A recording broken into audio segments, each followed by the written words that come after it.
These little baboons that thoroughly think that they can go and grab any pretty girl that's going through a lot, or just pretty much any pretty girl, even if they're not going through a lot, and make them little vessels of dishonor against God. Ajem, you've produced lesbians, and now your lesbians think I'm up for grabs. They think that since sonke si cute, sonke si beautiful, women, listen,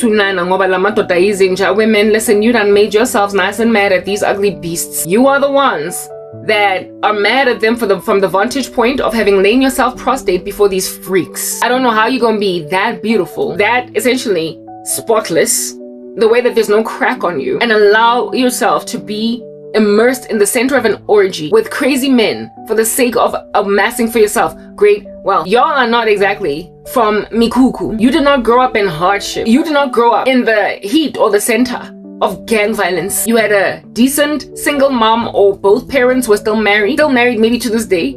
You went to a decent school, matriculated, did what you did, graduated, and you still made yourself something that is in the center of a bunch of freaks being had in an orgy. You did that. You chose to become prostitutes, even though you were not even a victim of your circumstance, because you wanted power. And you imagined that the way that you're going to get it is to work with powerful men that, however, squander the virtue of women and don't even respect them. There was a woman at MTN. I can't even tell you that chick if she was colored or Indian.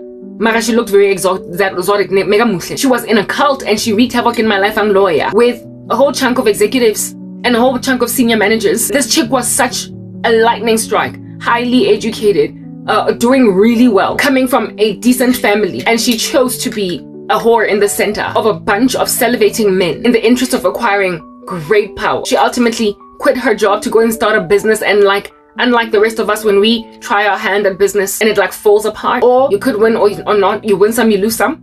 We don't know if it's gonna succeed. You're taking a risk. She entered into that contract, that business deal, knowing that she's not gonna fall, she's not gonna struggle, she's gonna do well, because she had unleashed herself to powerful men that, however, made out of her a whore. So you chose that life. When then years down the line you want to become a little freaking lesbian because you're mad that men squandered you, don't think that Karabo's your next girlfriend, okay?